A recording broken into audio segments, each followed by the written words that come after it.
इस बीच एक बड़ी खबर आपको हम बता दें, बड़ौदा उपचुनाव को लेकर ही ये बड़ी जानकारी आपको हम दे रहे हैं, बड़ी खबर आपको हम बता रहे हैं। बीजेपी ने अपने स्टार प्रचारकों की लिस्ट जारी कर दी है। तो बीजेपी की ओर से स्टार प्रचारकों की लिस्ट जारी की गई है। बीजेपी ने अपने 30 दिग्गज नेताओं को चुनाव प्रचार के मैदान में उतारा है। सीएम मनोहर लाल इसमें स्टार प्रचारक होंगे।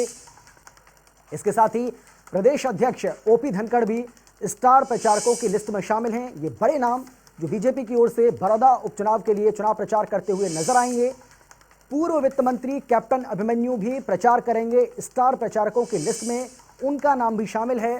तो बड़ौदा उपचुनाव से जुड़ी इस वक्त की ये सबसे बड़ी खबर आपको हम बता रहे हैं। बीजेपी ने अपने स्टार प्रचारकों की लिस्ट को जारी कर दिया है। बीजेपी के 30 दिग्गज नेता बड़ौदा उपचुनाव के लिए प्रचार करते हुए नजर आएंगे, जिसमें मुख्यमंत्री मनोहर लाल होंगे। इसके साथ ही ओपी धनखड़ जो कि प्रदेश बीजेपी के अध्यक्ष हैं, पूर्व वित्त मंत्री कैप्टन अभिमन्यु का नाम भी इसमें शामिल है। और इसके साथ ही हरियाणा के 6 सांसद जो कि चुनाव प्रचार बड़ौदा में करते हुए नजर आएंगे।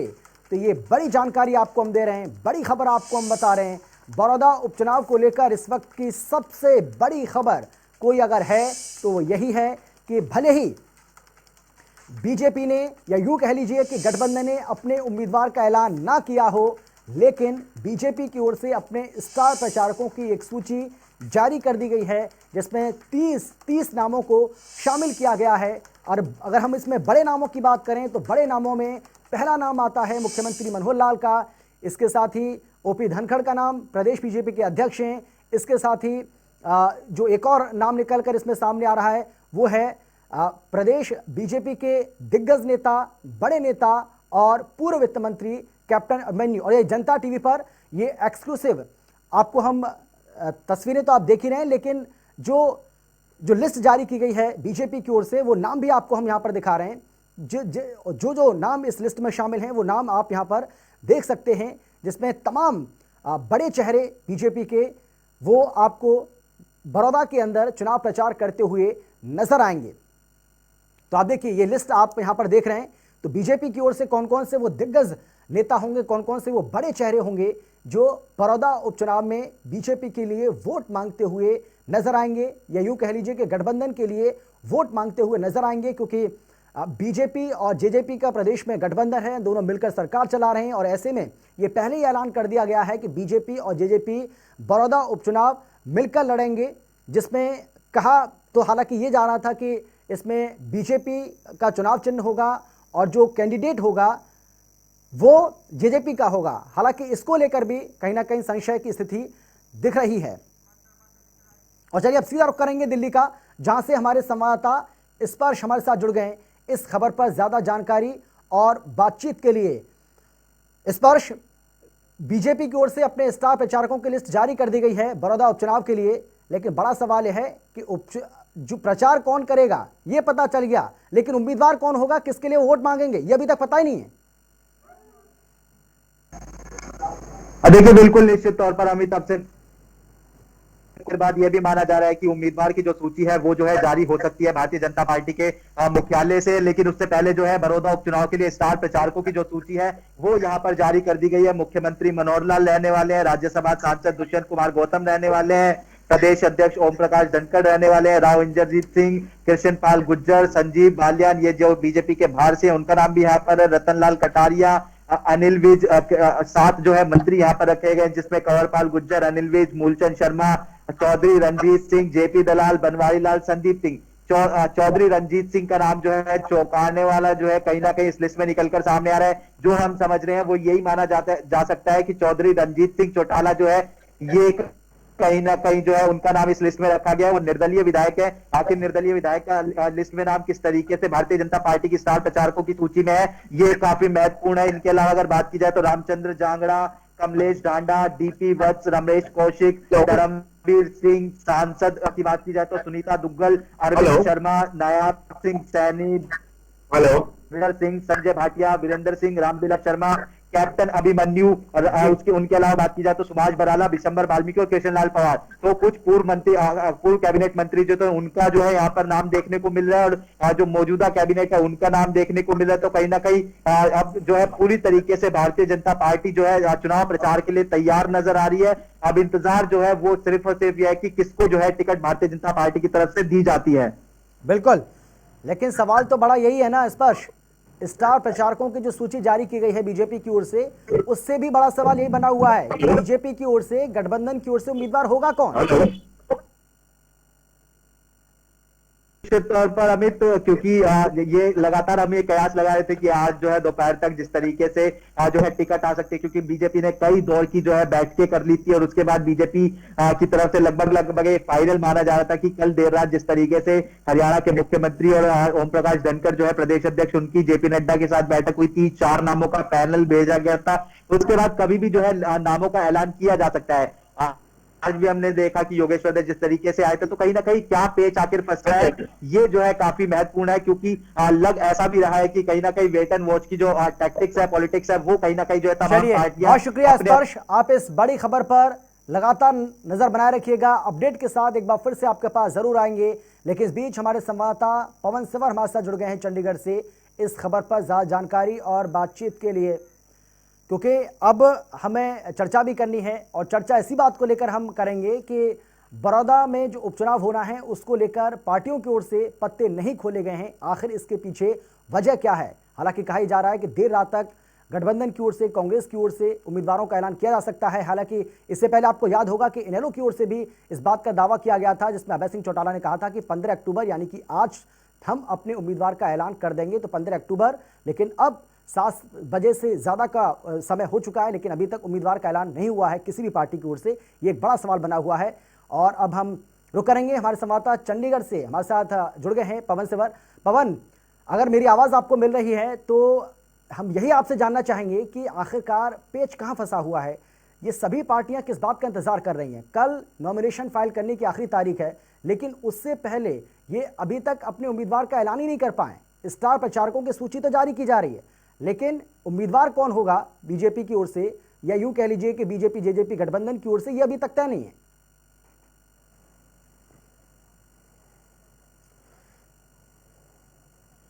पवन, सुन पा रहे हैं क्या आप हमें? आवाज आ रही है आपको?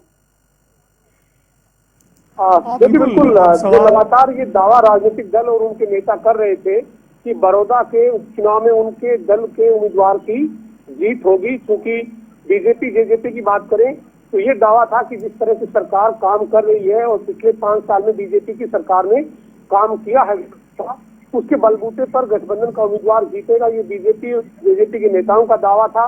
कांग्रेस जो है वो सरकार की जो खामियां हैं उनको लेकर जीत का दावा कर रही है। इंडियन नेशनल लोकदल भी अपनी जोरदार वापसी का दावा कर रही है, लेकिन उम्मीदवार किसी के पास अभी तक नहीं है। ये अपने आप में जो है वो अब एक चर्चा का मुद्दा बना है, क्योंकि 16 अक्टूबर यानी कल जो है वो नामांकन का अंतिम दिन है, और ऐसे में उम्मीदवार के नाम का ऐलान नहीं होना, कहीं न कहीं इस तरह की चर्चा शुरू हुई है कि पर्सन पॉलिटिक्स जो है वो लगातार इस मामले में होती रही, और अब वेट एंड वॉच की पॉलिटिक्स जो है वो हो रही है। कांग्रेस बीजेपी का उम्मीदवार देखकर अपना फैसला करना चाहती है। बीजेपी कांग्रेस के उम्मीदवार के उतरने के बाद अपना उम्मीदवार मैदान में उतारना चाहती है, और इंडियन नेशनल लोकदल इन दोनों दलों की तरफ से जो फैसला होगा उसके बाद अपनी रणनीति का खुलासा करना चाहती है।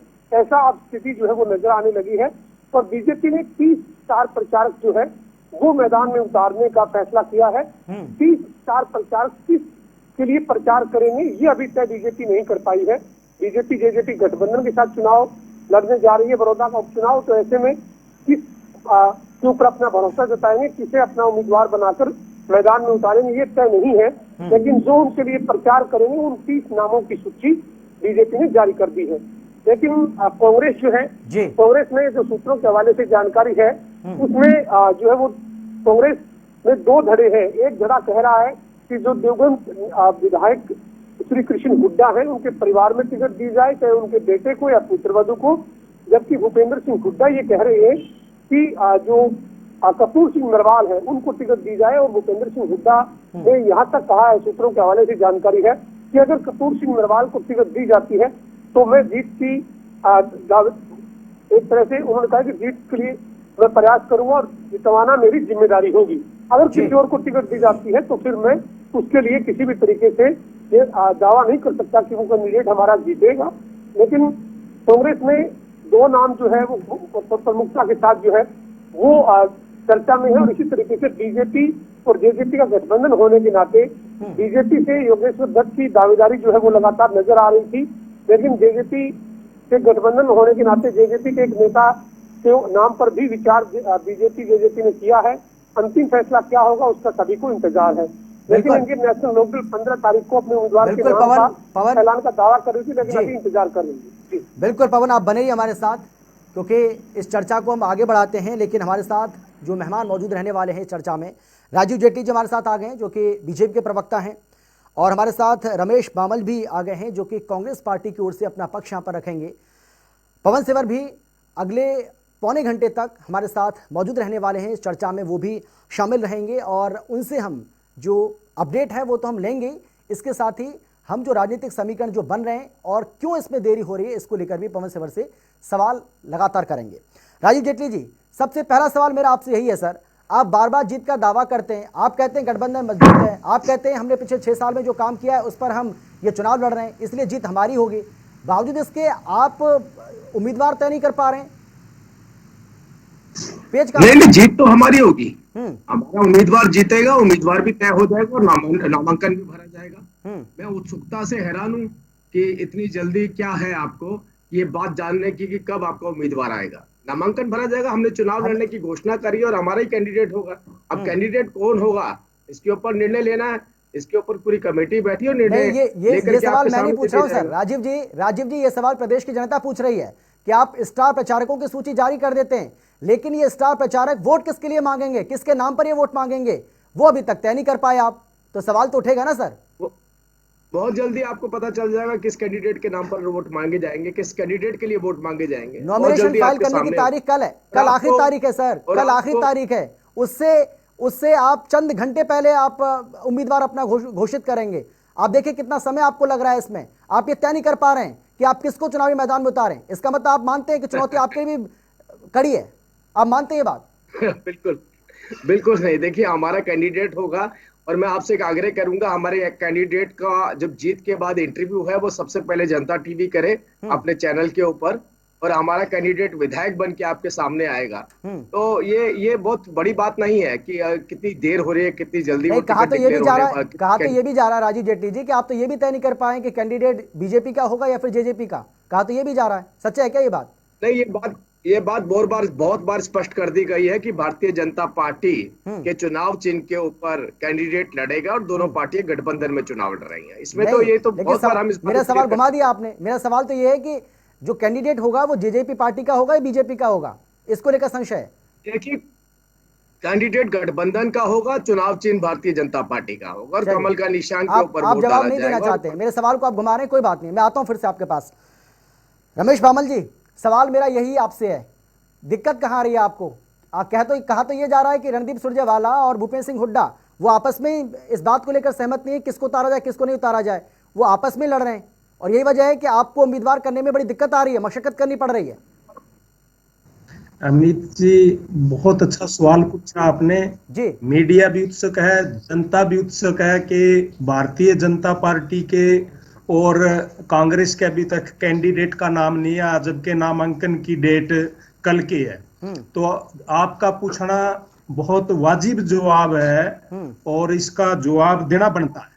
जैसे भारतीय जनता पार्टी के प्रवक्ता ने इसको महसूस किया कि आपको बड़ी जल्दी हो रही है, जल्दी मीडिया को नहीं है, मीडिया जल्दी तो पब्लिक को भी है जो इंतजार कर रही है। बिल्कुल। दूसरा वोट पब्लिक को करना है, मीडिया को नहीं करना। दूसरा नहीं, मैं मीडिया की बात नहीं कर रहा, मैं ये कह रहा हूँ मीडिया और पब्लिक इंतजार कर रहे हैं कि भी कौन कैंडिडेट आएगा, तो आपका जवाब पूछना वाजिब है। दूसरा आप कह रहे हो कि सुरजेवाला जी हैं या कोई ऐसी डिस्कशन चल रही है, देखो पार्टी में ना मंथन होता कैंडिडेट के ऊपर, और कैंडिडेट पे मंथन में कई तरह की चीजें आती हैं, जैसे हमारे हुड्डा साहब ने जिनकी डेथ हो गई कुछ उनके बेटे के नाम का भी जिक्र चल रहा है, तो आ जाती कमान को कई बार ना बार बार मंथन करना पड़ता है। ऐसा कुछ नहीं है कि आपस में भेद है, मतभेद नहीं है, आपस में मंथन की बात है। और बहुत जल्दी आज रात तक नाम डिक्लेयर। और रही बात, आप ये मानते रमेश बामल जी, यानी कि ये बात आप स्वीकार कर रहे हैं कि ठीक है मतभेद नहीं है लेकिन मनभेद है, ये आप कह रहे हैं ना, यही कह रहे हैं ना आप? नहीं, मैं ये नहीं कह रहा मनभेद है, हम ये कह रहे हैं कि पार्टी में मंथन चल रहा कि किसको कैंडिडेट लाओ। मैं मनभेद और मतभेद की बात नहीं तो कह ये मान लें, ठीक है चलिए मैं आपकी बात को बड़ी कर देता हूं, तो क्या ये मान लें कि आप ये इंतजार कर रहे हैं कि गठबंधन का उम्मीदवार कौन हो उसके हिसाब से हम तय करें, ये मान लें क्या? गठबंधन में जैसे हमारे प्रिय मित्र ने बड़ा अच्छा जवाब दिया, घुमा फिरा के आपकी बात का जवाब नहीं दिया कि कैंडिडेट जेजेपी का होगा या बीजेपी का होगा, तो इन्होंने बड़ा ही मतलब सूझा हुआ जवाब दिया है कि कैंडिडेट तो होगा लेकिन वो किसका होगा, वो कमल के फूल पे इलेक्शन लड़ा जाएगा। तो ये इस तरह की बातें हैं। तो दूसरा रहा, इन्होंने कहा कि हमारी जीत निश्चित है, तो मैं इस बात का आपको आश्वासन दिलाता हूं कि ये सीट कांग्रेस की है और कांग्रेस ने 10 साल में बहुत ही मतलब विकास किया है और इन्होंने घोटालों के अलावा कुछ नहीं किया, कोई विकास नहीं किया है। ये सड़कों पे पैंच नहीं लगा सके, जो सड़क टूटी हुई है, और सिर्फ एक वोट लेने के लिए आप घोषणाएं करते हैं, तो पिछले 6 साल तक क्या करते रहे, तो इसलिए इनका कोई जनाब नहीं है। बिल्कुल, हमारे संवाददाता पवन सिवर भी हमारे साथ लगातार बने हुए हैं चंडीगढ़ से। पवन, राजीव जेटली जी को आप सुन रहे थे, उनका ये कहना है, जब मैंने उनसे सवाल किया तो वो ये कह रहे हैं कि आपको बहुत जल्दी हो रही है और आप बहुत ज़्यादा उत्सुक भी नजर आ रहे हैं। तो ये उत्सुकता सिर्फ मेरे अंदर नहीं है, ये उत्सुकता सिर्फ मीडिया के अंदर नहीं है, ये उत्सुकता तो बड़ौदा की जो जनता है उसके अंदर भी है। भाई उसको पता तो हो कि जब 3 नवंबर को वोट करने जाएंगे तो किसको वोट करेंगे। पवन, उम्मीदवार उनका कौन होगा? पवन सुन पा रहे हैं क्या आप हमें? देखिए राजीव जेटली जी से मेरा ये सवाल है, अमित, राजीव जेटली जी से मेरा ये सवाल है कि जब आपकी पार्टी के नेता, बिल्कुल देखिए राजीव जेटली जी से मेरा ये सवाल है अमित, जब बीजेपी के नेता ये दावा कर रहे हैं कि पिछले 5 साल हमने पूरे प्रदेश का विकास किया और बड़ौदा का भी विकास किया, और अब हम आपका नेताओं का ये कहना है गठबंधन की सरकार बड़ौदा के लिए विकास कार्य कर रही है, तो क्या आपको आपकी सरकार के विकास कार्यों के ऊपर भरोसा नहीं है कि आप किसी को भी टिकट दे देंगे तो वो आपकी सरकार के जो 6 साल के विकास कार्य उनके बलबूते पर आप जीत जाएंगे? क्या तमाम समीकरणों को साधना जरूरी है या आपके विकास की बदौलत आप चुनाव मैदान में जाना चाहते हैं? राजीव जेटली जी, बिल्कुल वही सवाल है हूबहू जो मैं आपसे पूछ रहा था, जवाब दीजिए, लेकिन आप जवाब देते नहीं, आप घुमा फिरा के आगे निकल जाते हैं। जी देखिए, विकास कार्यों के ऊपर यकीन है। अभी मैं अपने हमारे जो कांग्रेस के प्रवक्ता साथी है उनसे एक बात सुन रहा था, उन्होंने कहा कि गड्ढे हैं, पैच नहीं लगाया, उन्होंने बहुत सारी समस्याएं भी गिना दी। ये तो वो हल्का है, ये विधानसभा क्षेत्र जहाँ कांग्रेस का विधायक रहा लंबे वक्त से, आपने क्लेम किया 10 साल से कांग्रेस के विधायक रहे, और हुड्डा साहब तो कहते हैं मेरा प्रेम ही इस विधानसभा क्षेत्र से। उसके बाद हालात का जायजा लेने के लिए हमें जाने की जरूरत क्या है? बयान तो कांग्रेस पार्टी खुद कर रही है। क्या बड़ौदा को वही वाला विधानसभा क्षेत्र देना है जो विधानसभा क्षेत्र कांग्रेस के क्लेम के हिसाब से? कांग्रेस तो आरोप लगाती है ना कि आप अड़ंगा लगाते थे, आप अड़ंगा लगाते थे। नहीं, आप ये बताइए, भूपेंद्र सिंह हुड्डा जी मुख्यमंत्री थे और ये विधानसभा क्षेत्र कांग्रेस पार्टी के 6 साल से तो आप भी सरकार चला रहे हैं सर, बड़ौदा तो हजाम है। जेटली जी ये इस बात का जवाब दीजिए ना कि 6 साल में अगर आपकी सरकार ने विकास कार्य बड़ौदा में किए हैं तो उम्मीदवार मायने रखता है या आपकी पार्टी के विकास के कार्य? नहीं, दोनों ही मायने रखते हैं, उम्मीदवार भी मायने रखता है और विकास कार्य भी मायने रखते हैं। आप ये नहीं कह सकते हैं कि विकास कार्य के बाद उम्मीदवार मायने नहीं रखता, दोनों ही चीज मायने रखती है। और ये हमारा जो कैंडिडेट होगा, हमारा कैंडिडेट एक मजबूत कैंडिडेट होना चाहिए, वो नहीं चाहता। आप बताइए, कांग्रेस पार्टी का तो वो विधानसभा क्षेत्र है जहां पर ये क्लेम करते हैं कि 10 साल से इनके मायने रखता है, तो फिर कैंडिडेट आपके पास राजीव जी, जेटली जी 2019 में आपके पास मजबूत उम्मीदवार था योगेश्वर दत्त, दूसरे नंबर पर रहे, बहुत कम मार्जिन से चुनाव हारे, तो फिर उन पे इस बार भरोसा सीधे सीधे क्यों नहीं जताया जा रहा? अरे पवन जी, आप डिक्लेयर कर दीजिए ना, मैं आपके साथ हूँ। मतलब मुद्दा यहाँ पर है कि हमारी कमेटी ने डिसाइड कर रहा है। अगर आप कहते हैं मेरे मुंह से कोई नाम निकलवाइए, या आप कहना चाहते हो तो आप डिक्लेयर कर दीजिए। मुद्दा यहाँ पर ये नहीं है। मजबूत कैंडिडेट है योगेश्वर दत्त, इसमें कोई डाउट ही नहीं है। योगेश्वर दत्त मजबूत कैंडिडेट है और योगेश्वर दत्त जीत सकते हैं 200%। और कोई भी कैंडिडेट जो भारतीय जनता नहीं पार्टी से मैं आएगा वो डिक्लेयर सक्षम डिक्लेयर होगा। करना ना आपके हाथ में है ना मेरे हाथ में, लेकिन आपकी पार्टी का नेतृत्व को इंतजार किस चीज का है? चर्चा इस बात को लेकर हम कर रहे हैं कि बड़ौदा उपचुनाव के लिए सभी पार्टियां अपनी अपनी जीत का दावा तो ठोक रही हैं, लेकिन किसी भी पार्टी की ओर से अभी तक अपने उम्मीदवार का ऐलान नहीं किया गया है। वो भी तब जब कल नॉमिनेशन फाइल करने की आखिरी तारीख है और अंतिम समय तक सभी कहीं ना कहीं ऐसा लग रहा है कि पहले आपकी नीति पर चल रहे हैं। गठबंधन कांग्रेस का इंतजार कर रहा है और कांग्रेस जो है वो इनेलो का इंतजार कर रही है, या यूं कह लीजिए कि गठबंधन और कांग्रेस की ओर से कौन सा उम्मीदवार चुनावी मैदान में उतारा जाता है, इनेलो इस बात का इंतजार कर रही है। तो कुल मिलाकर के सवाल वहीं आकर खड़ा हो जाता है कि पेच कहां फंसा है। जब सभी अपनी अपनी जीत का दावा कर रहे हैं तो आखिर इनको उम्मीदवार तय करने में इतना समय क्यों लग रहा है, ये एक बहुत बड़ा सवाल बना हुआ है। चर्चा को आगे बढ़ाते हैं। तमाम जो हमारे खास मेहमान हैं वो हमारे साथ बने हुए हैं। राजीव जेटली जी हमारे साथ, जो कि बीजेपी के प्रवक्ता हैं, रमेश बामल जी जो कि कांग्रेस के प्रवक्ता हैं, संदीप गोयल जी भी हमारे साथ आ गए हैं जो कि इनेलो के प्रवक्ता हैं, पवन सेवर हमारे संवाददाता चंडीगढ़ से हमारे साथ यहाँ पर बने हुए हैं और वो भी सवाल जवाब यहाँ कर रहे हैं। हमारे जो तमाम मेहमान हैं उनसे भी, और उनसे भी हम इस पूरे मामले को लेकर जानकारी ले रहे हैं कि भाई ये जो सियासी समीकरण बन रहे हैं इनको साधने में इन पार्टियों को इतना समय आखिर लग क्यों रहा है, जो आज का सबसे बड़ा सवाल है। संदीप गोयल जी, अगर आपको मेरी आवाज़ आ रही है तो आपसे मेरा सीधा सवाल यही है सर। अभय चौटाला कह रहे थे 15 अक्टूबर तक हम अपने उम्मीदवार का ऐलान कर देंगे। 15 अक्टूबर आज हो गया सर, पूरा दिन निकल गया, अभी तक आप अपना उम्मीदवार तय नहीं कर पाए। और आपके बारे में तो यहां तक कहा जा रहा है कि आप तो इस बात को इंतजार कर रहे हैं कि जब गठबंधन और कांग्रेस की ओर से अपने उम्मीदवार का ऐलान कर दिया जाएगा उसके बाद आप ये तय करेंगे, देखेंगे कि कौन बागी हो रहा है और उसको आपकी ओर से टिकट दे दी जाएगी। आपके बारे में तो ये चर्चा चल रही है राजनीतिक गलियारों में। संदीप गोयल जी।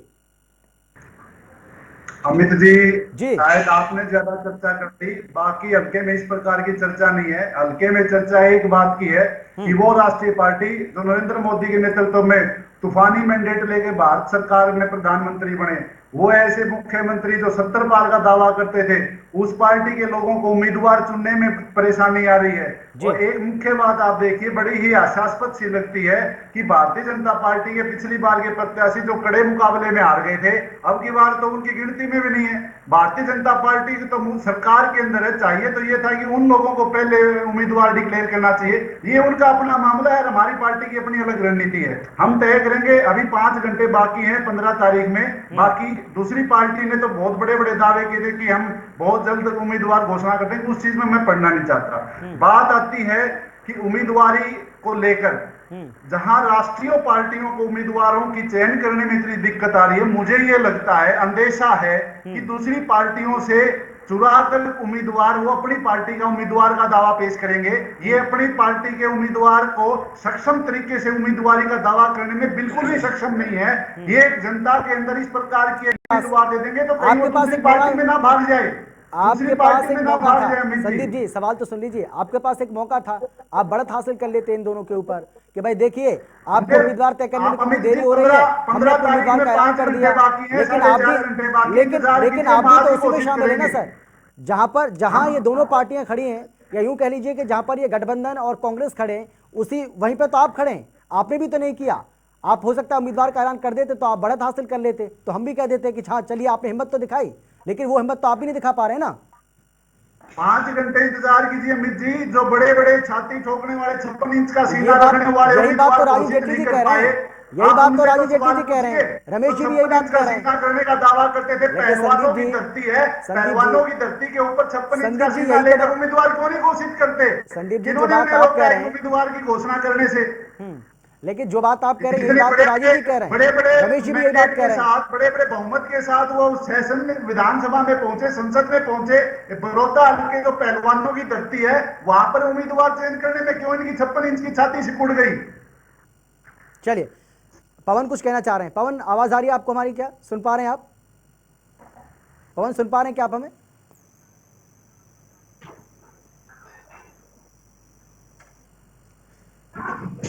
बिल्कुल, मैं कांग्रेस के प्रवक्ता से ये पूछ रहा हूं कि बिल्कुल बिल्कुल मैं ये कह रहा हूं कि कांग्रेस के प्रवक्ता से मैं ये पूछना चाहता हूं कि 15 साल से आपका विधायक वहां से जीत रहा है, जो अब इस दुनिया में नहीं रहे, छाती आपके नेता ठोक रहे थे कि सरकार विफल है और विफलताओं के बलबूते पर मैदान में हम हैं। 3 बार से लगातार आपकी वो सीट है, आप अपना उम्मीदवार तय नहीं कर पा रहे, आप दूसरी पार्टी से उम्मीदवार को लेकर अपनी पार्टी में चुनाव लड़ाना चाहते हैं। आपके पास नेता नहीं है क्या बड़ौदा में?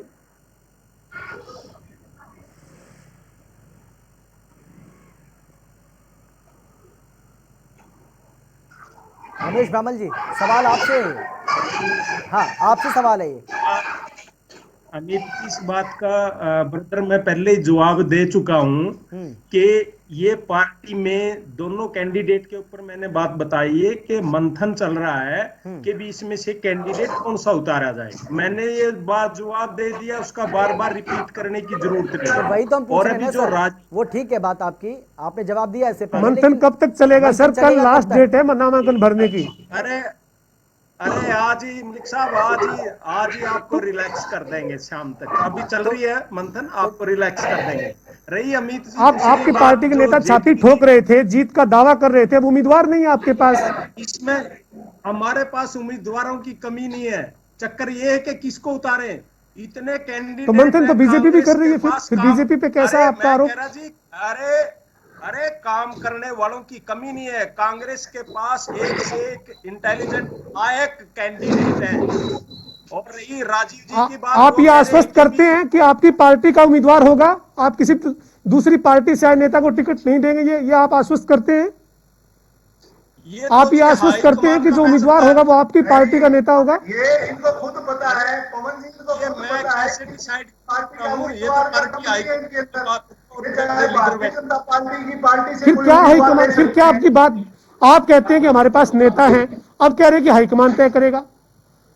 पवन जी, आपकी बात का जवाब ये क्या बात हुई मैंने जनाब? कि हमारे ये पास क्या बात हुई? हम हुआ क्या नहीं, आपको क्या जवाब हाईकमान, चाहिए? आपके हाईकमान के पास बताइए आपने अपनी पार्टी के नेताओं के नाम मैंने भेजे हैं, आपको- दूसरी पार्टी के नेताओं आपको के नाम दिया ना भेजे मैंने हैं? सीधा, अरे मैंने आपको दिया ना सीधा जवाब कि हमारे पास कैंडिडेट आपकी की कमी पार्टी नहीं के है। हाईकमान के पास आपने आपकी पार्टी के नेताओं के नाम भेजे हैं, दूसरे आप मेरे नेताओं से की क्या पार्टी के चाहते नाम हैं? भेजे हैं? आप मेरे से क्या चाहते हैं? आपको जवाब मिला नहीं मेरा? आपको जवाब दिया मैंने सीधा कि हमारे पास कैंडिडेट की कमी नहीं है और हाईकमान में मंथन चल रहा है कि किसको कैंडिडेट दें। आपको क्या चाहिए मेरे से? क्या जवाब चाहिए बताइए आप बार बार। मेरे को ये जवाब दे दीजिए आप, मेरे को ये जवाब दे दीजिए आप, मेरे को ये जवाब दे दीजिए आप कि आपकी पार्टी का नेता होगा आपका उम्मीदवार? ये हाईकमान मेरा सीधा सवाल एक है, सीधा जवाब दे दीजिए, आपकी पार्टी का नेता होगा क्या आपका उम्मीदवार? आपकी पार्टी का नेता होगा? पवन जी, मैंने आपको जवाब दे दिया कि ये हाईकमान का फैसला, ना कि ये रमेश क्या बामन बात का। हुई जनाब? ये रमेश क्या बात बामन आप कह रहे हो हमारे पास नेता क्या बहुत बात हैं? करते हो आप क्या बात करते हो? आप क्या बात करते हो? आप शब्द मेरे मुंह में डाल रहे हो। आपको जवाब दे दिया मैंने, समझ नहीं आता आपको? रमेश जी इतना गुस्सा क्यों कर रहे हैं आप? आपके पास नेता है तो ये तो बता सकते हैं ना कि कांग्रेस का उम्मीदवार होगा। बता दिया ना आपको कि कांग्रेस का ही कैंडिडेट आएगा क्या? कहीं हमें भी समझ आ रहा है और जनता को भी समझ आ रहा है, बड़ौदा की जनता को भी समझ आ रहा है और हमें भी समझ आ रहा है। समझ आ रहा है, आपको नहीं आ रहा। आपको जवाब दे देता हूं, आपको नहीं आ रहा समझ। मैंने बताया आपको कि कांग्रेस हाईकमान का फैसला है और कांग्रेस हाईकमान ने कैंडिडेट तैयार करना। आपको क्या चाहिए मेरे से जवाब? संदीप गोयल जी, आप हंस रहे हैं, आपको हंसी क्यों आ रही है? मैं पवन जी की बात पर जिस प्रकार से रमेश बामन जी की रिएक्शन आ रही है उसको देखकर बड़ी मेरे को हंसी इसलिए आ रही है कि मुझे लगता है कि इस प्रकार के प्रश्नों के उत्तर से संदीप गोयल जी से ये सवाल है कि आप तो आज आप तो घोषित करने वाले थे, अब तो या 12 बजे तक कर देंगे, 15 तारीख का टाइम 12 बजे वैसे खत्म होगा। दूसरी पार्टी के नेता को अपना उम्मीदवार बनाने के लिए फैसला कर चुकी है, वो रमेश बामन जी बताना नहीं चाहते। दूसरी चीज में इसलिए भारतीय जनता पार्टी की भी इतनी सक्षम नहीं है कि वो उसकी पार्टी के अपने नेता को डिक्लेयर कर दे आज के दिन, परंतु हम एक चीज का दावा ठोक कर कह सकते हैं, हम हमारे पार्टी के कार्यकर्ता बड़ौदा हल्के का लोकल प्रत्याशी, बड़ौदा हल्के के किसान के नेता को हम प्रत्याशी बनाकर भेजेंगे और उसका संबंध हमारी पार्टी से होगा। दूसरी राष्ट्रीय पार्टियों की तरह एक दूसरे के दलों से चोरी करके लाए हुए नेता को हम प्रत्याशी बनाने की प्रथा हम नहीं रखेंगे। चलिए संदीप जी, इस बात की तो कहीं ना कहीं गारंटी दे रहे हैं।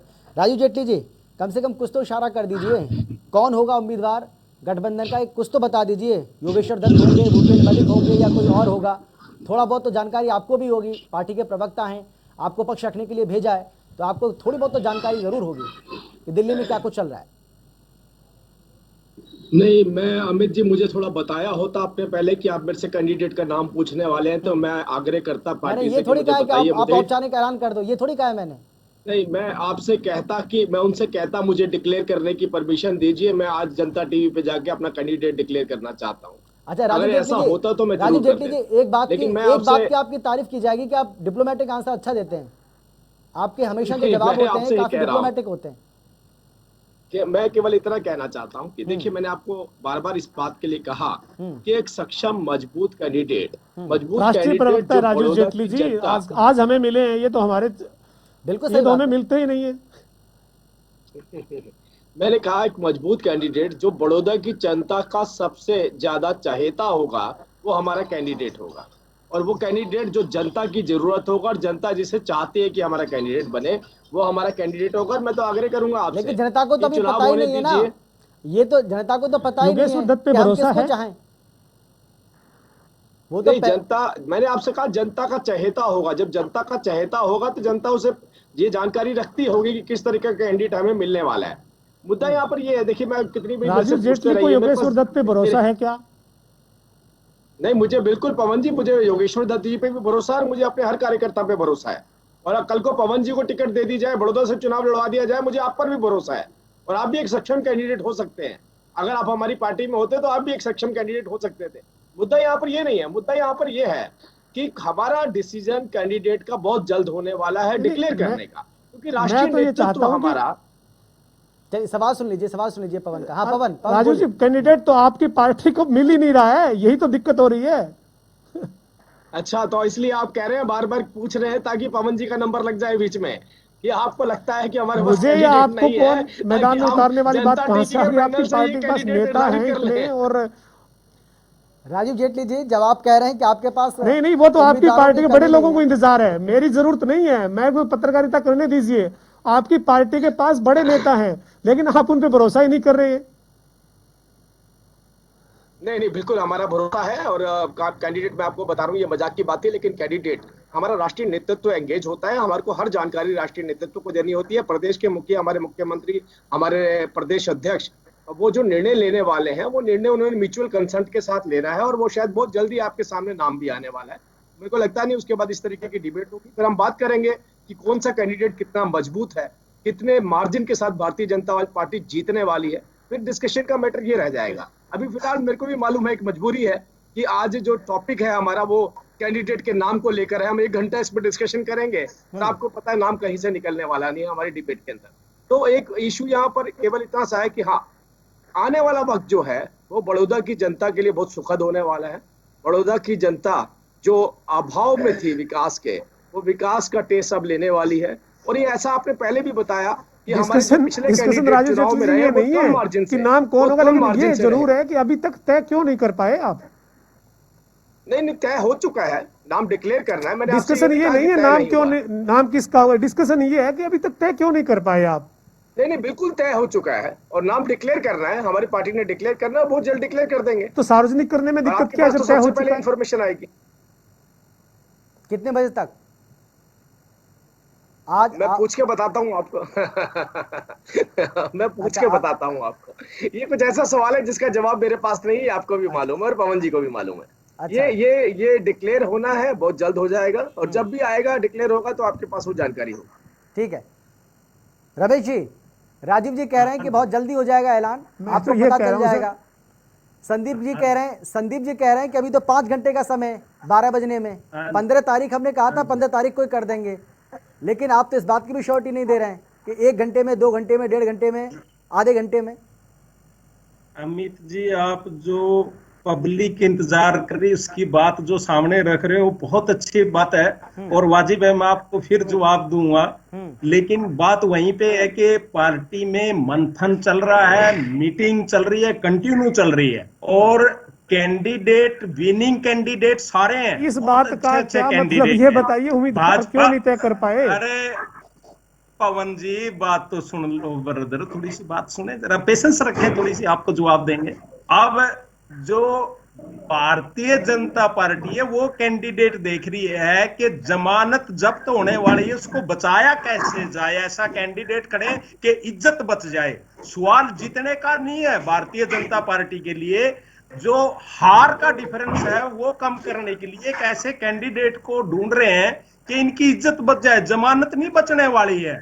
पिछली बार वो कोई तो आप भी और कर रहे हैं ना। हालात थे। वो तो सर आप भी कर रहे हैं। आप अरे अमित जी, हम तो, हमारा तो मैंने बता दिया कि हमारे कैंडिडेट इतने ज्यादा भी नहीं, कैंडिडेट पार्टी वो तो सर लोगों को तय करना मंथन है, चल रहा 3 है। तारीख को वोट लेकिन डालेंगे, 10 तारीख को कांग्रेस नतीजे ने आएंगे, लेकिन जब उम्मीदवार ही नहीं उतार पा रहे हो आप तो। मैं ये बता रहा हूं कि बड़ौदा हल्के में जितना कांग्रेस ने जितना विकास किया 10 सालों में, वो हर चीज का पता, रेल से लेके मेडिकल तक, कॉलेज तक। अब जो भारतीय जनता पार्टी ने 6 साल में जो अब घोषणा करी है कि हम इतना विकास करने वाले हैं, तो 6 साल में क्या दिक्कत थी?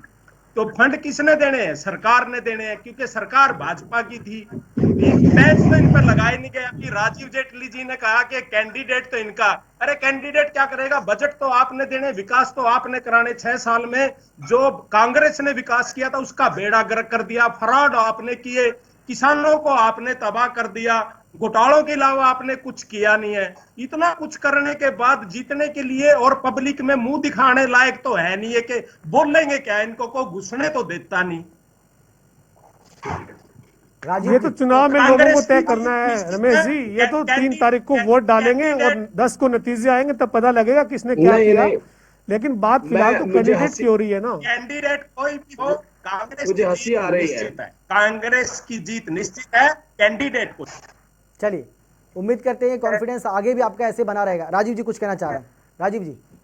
नहीं, मैं इस विवाद में नहीं पड़ना चाहता जिस तरीके के नारे लगाए जा रहे हैं, क्योंकि हमारी चर्चा बड़ी अलग तरीके से हो रही है। आप कैंडिडेट के नाम पूछ रहे हैं, तीनों से पूछे आपने, वो कुछ और इल्जाम लगा देते हैं, वो विकास का इल्जाम लगा देते हैं। उन्होंने पिछड़ापन कांग्रेस का बता दिया कि बड़ौदा विधानसभा के अंदर, बावजूद उसके कि 15 साल से इनकी विधायक रहे, लेकिन बड़ौदा विधानसभा पिछड़ा हुआ है। मैं तो नहीं कह रहा हूँ, नहीं तो कांग्रेस के प्रवक्ता ही बोल रहे हैं यहाँ बैठकर।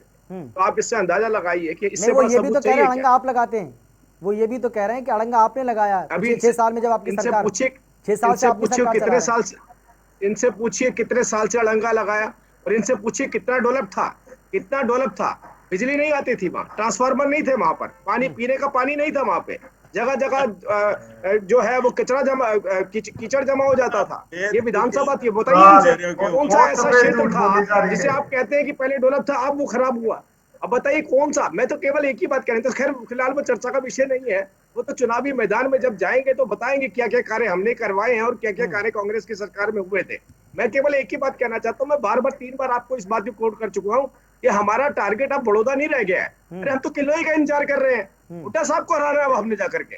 अब बड़ौदा तो हम जीते हुए हैं, अब किलोई का पूछिए कैंडिडेट कौन होगा हमारा? किलोई का कैंडिडेट भी पता नहीं। विधानसभा चुनाव के दौरान भी आपने इसी तरीके का नारा दिया था, 75 पार का नारा दे रहे थे, 40 पे आकर अटक गए। तो देखिए, नारा देने से या ओवर कॉन्फिडेंस में आने से कोई कुछ नहीं होता है। जनता 3 नवंबर को क्या करेगी, वो वोट किसको करेगी, उस पर ज्यादा निर्भर करता है। मेरे हिसाब से आपको जनता पर ज्यादा भरोसा करना चाहिए, ना कि ओवर कॉन्फिडेंस में रहना चाहिए। नहीं, जनता पर ही भरोसा है, इसीलिए हमारा कॉन्फिडेंस बढ़ा हुआ है। जनता पे भरोसा ना होता तो मैं इतने कॉन्फिडेंस से आप लोग कैसे बोल सकता था ये बात? जनता पे भरोसा है कि जनता क्या चाहती है। कह रहा हूं, ये कॉन्फिडेंस तो आपने विधानसभा चुनाव के दौरान भी दिखाया था ना, लेकिन कामयाबी नहीं मिली। हाँ बिल्कुल, तभी आप आज गठबंधन की सरकार चला रहे हैं। हमने 75 पार का नारा दिया था और हमें उम्मीद थी कि हम 75 सीटें क्रॉस करेंगे यहाँ पर। और बहुत सारे आपने देखा निर्दलीय विधायक, क्योंकि किसी भी राजनीतिक पार्टी के अंदर कुछ चुनौतियां होती है जब टिकट वितरण होता है। बहुत सारे निर्दलीय विधायक ऐसे जो भारतीय जनता पार्टी के ही थे, भारतीय जनता पार्टी का ही उनका ग्राउंड था, वो जीते वहां पर। हमारी बहुमत में, हम बहुमत का हम ले चुके थे ऑलमोस्ट। ठीक है, वो एक परिस्थितियां ऐसी बनी थी, लेकिन देखिए आपने चाहे लोकसभा की बात कीजिए, 10 की 10 सीटें हमारी आई। और हम तो जो कल्पना करी थी क्या कांग्रेस पार्टी ने कभी कि आप रोहतक भी हारेंगे। जब आप रोहतक की कल्पना नहीं कर सकते तो किलोई के लिए भी तैयार रहिए ना। बाप बड़ौदा तो गया आपके हाथ से, बड़ौदा की उम्मीद मत कीजिए। मैं बार बार इसको कह रहा हूँ, ये किलोई से भागना चाह रहे हैं। हम किलोई में जाकर चुनाव लड़ना चाहते हैं, हम मौका ढूंढ रहे हैं। अगर हुड्डा साहब ये कहते हैं कि मैं चुनौती देता हूं, तो हम चुनौती देते हैं हुड्डा साहब को, किलोई से अपना इस्तीफा दीजिए, दोबारा चुनाव लड़वाइए।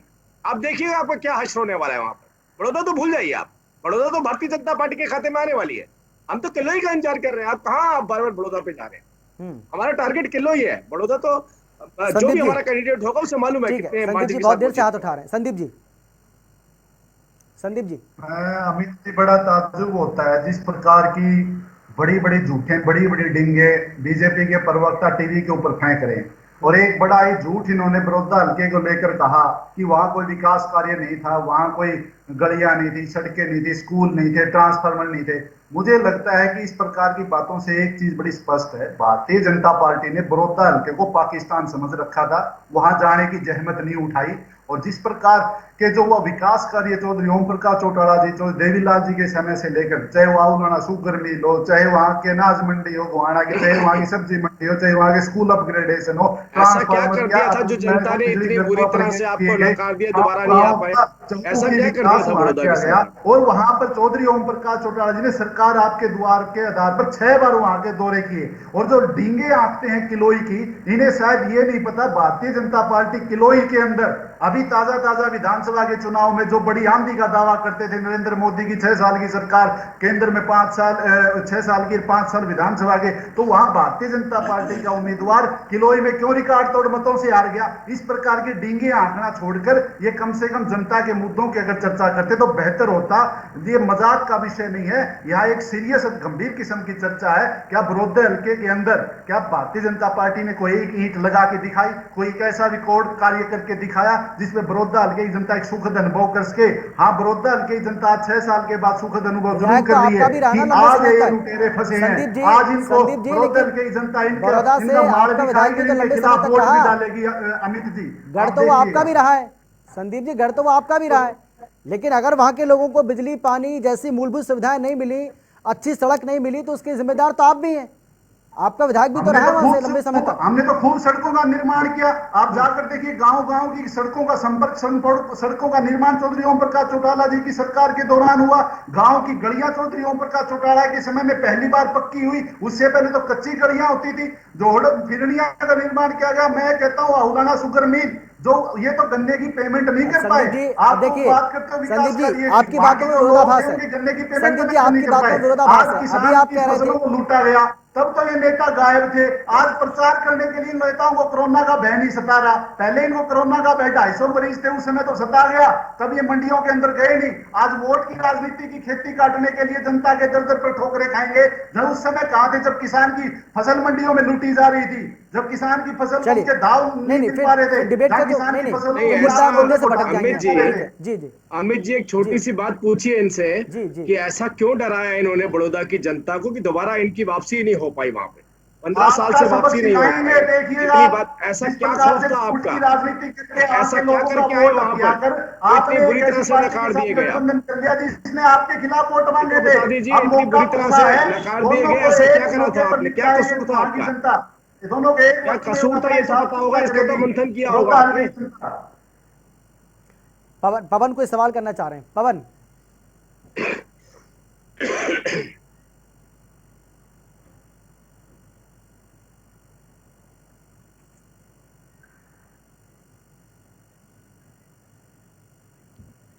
पवन सुन पा रहे हैं क्या आप? आवाज आ रही है हमारी आपको?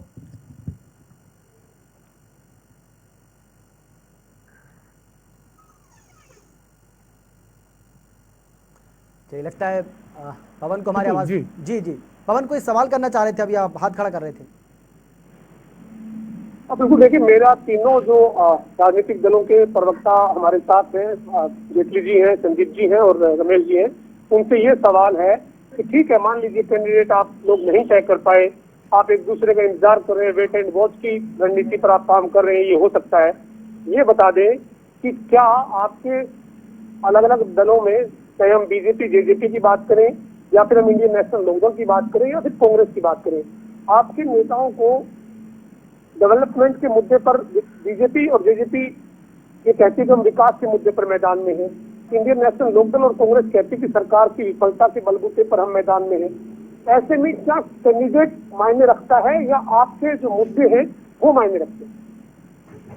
राजीव जी, पहला सवाल आपसे ही है और यही सवाल सबसे हमें करना है, तो अपना जवाब भी आप तैयार कर लीजिए बेशक। क्या जनता के लिए मुद्दे और उनके लिए जो हुआ काम है वो वैल्यूएबल है या फिर कैंडिडेट होगा वही आपको चुनाव जिता पाएगा? नहीं, दोनों ही महत्वपूर्ण है। मुद्दे भी महत्वपूर्ण है और कैंडिडेट भी महत्वपूर्ण है। दोनों बातों से पीछे नहीं हट सकते। ऐसा नहीं कि विकास किया है तो हमारा कैंडिडेट कमजोर होगा और हम कमजोर कैंडिडेट को भी आगे लेके आ सकते हैं। विकास किया है और एक मजबूत कैंडिडेट भी देना है, और मजबूत कैंडिडेट का मेरा मतलब जो है वो बड़ौदा की जनता का चहेता होना चाहिए।